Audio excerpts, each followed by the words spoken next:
biggest NBA what ifs of the 1990s, circumstance.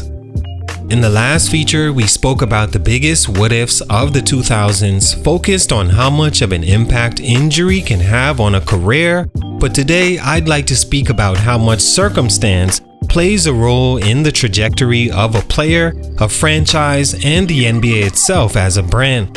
In sports, you often hear people criticize it for being rigged or staged, or somehow there's a script behind the scenes that predetermines the future, as if that is at all possible to one, sustain physically with how unpredictable things like injury can be, and two, for it to be this long and multiple players haven't came out and expressed awareness and concern of there being strings pulled behind the scenes to ensure this player or that player be walked on the path to greatness opposed to others.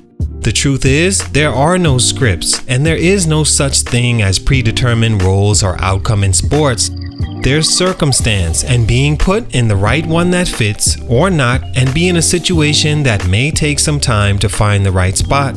For example, Tracy McGrady, who easily could have made this list if we were talking about how much injury impacted his career in our last video, but also how circumstance built the foundation for work ethic, determination, and a chip on his shoulder he gained having to fight being drafted straight out of high school to a recent expansion team, not one of the best, going 16-66 his rookie year, to having a guy with superstar qualities that happens to be a family member that happens to play your position, drafted to your team your second year, him immediately becoming the face of the franchise and forcing you to have to find another path to success on a different team, only to take off and be one of the best of your generation and Hall of Famer.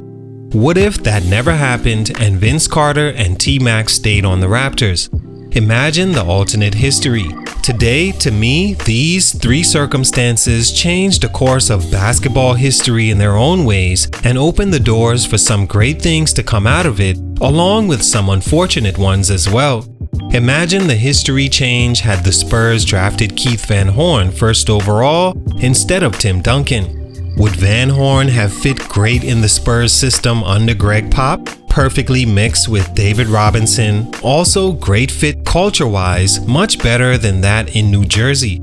Imagine Tim Duncan in the New York media instead, and how that may have changed his stride and Duncan's career history to have been placed on a bad team that only made the playoffs twice in Van Horn's tenure. Or if Joe Smith never gets caught taking under-the-table deals and causing the team to be stripped of important draft picks that could have helped Kevin Garnett's career in its prime.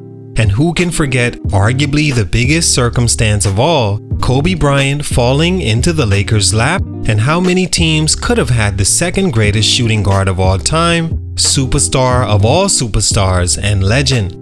Let's explore three of what's to me the biggest what ifs of the 90s. Let's talk about it. It's your boy JC Stunted Growth. Let's get it. Take a minute to like, subscribe, and comment on who I should do next.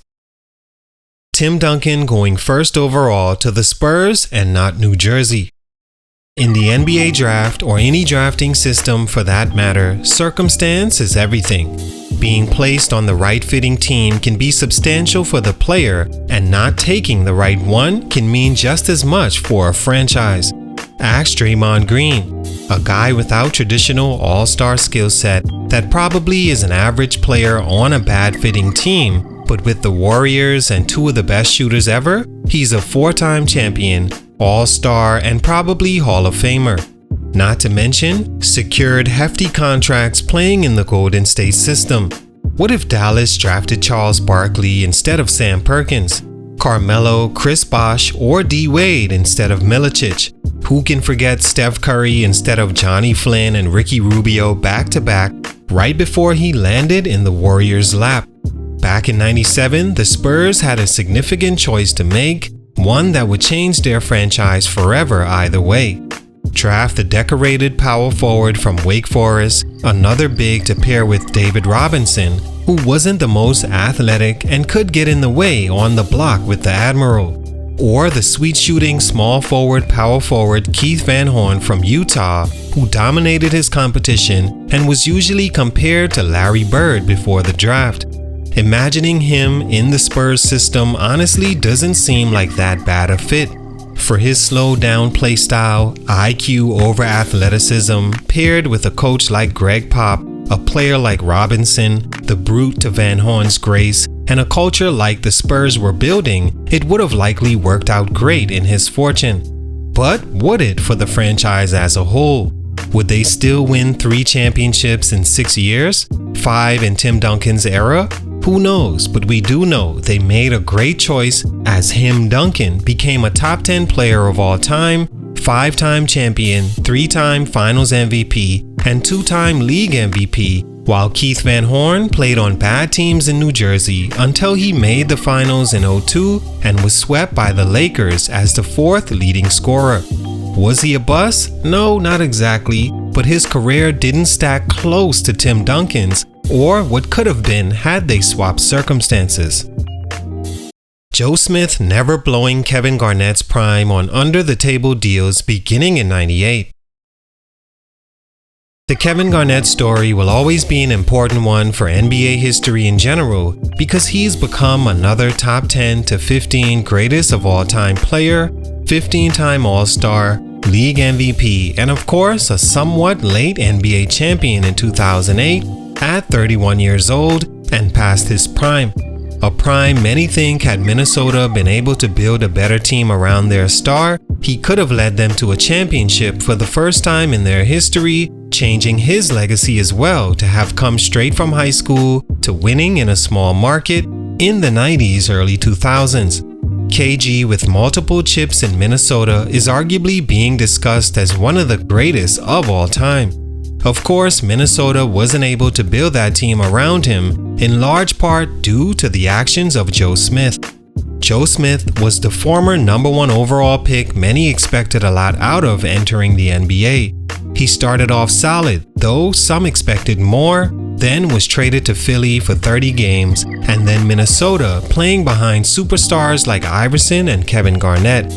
In Minnesota, Smith's agent, Smith, the Timberwolves owner, and GM Kevin McHale had the bright idea to sign Smith to small one-year deals instead of one large one in attempts to evade the salary cap the team would be under, allowing them to go out and sign other free agents, all while allegedly Smith got paid in cash under the table and promised millions in the future. He signed short-term deals below market value, reportedly no more than $3 million a year. He was about to sign an $86 million deal with the team in the final year until that fell through right before because Smith's agent left his firm and took Smith and Garnett with him. The firm retaliated by allegedly putting the under-the-table deal out to the public, and it crashed Smith and Garnett's prime. The NBA responded heavily, stripping the team of first-round draft picks for 5 back-to-back years beginning in 2001. In 2001, Garnett was just 24 years old, and with a little help from those draft picks or trades those picks could have brought back, could have changed the franchise forever.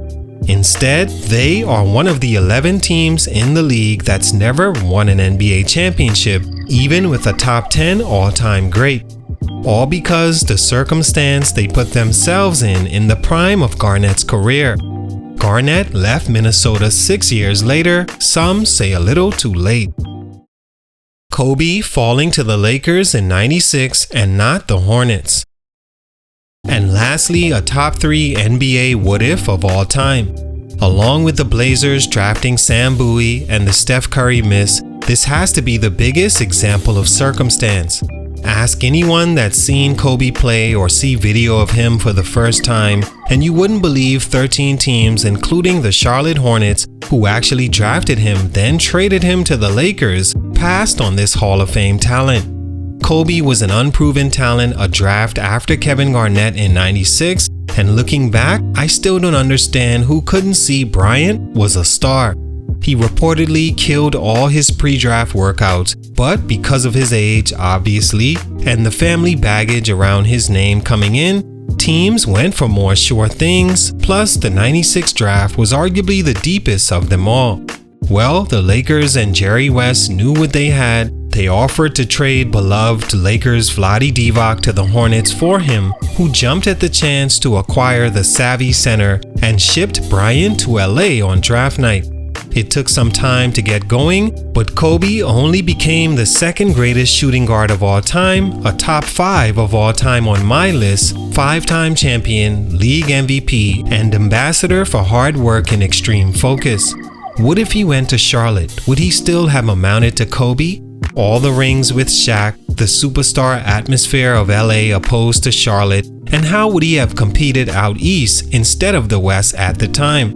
He may just have been better coming in no Shaq, and on a bad team he could be himself, but it also could have made him Kevin Garnett, staying there too long, or Allen Iverson and ringless.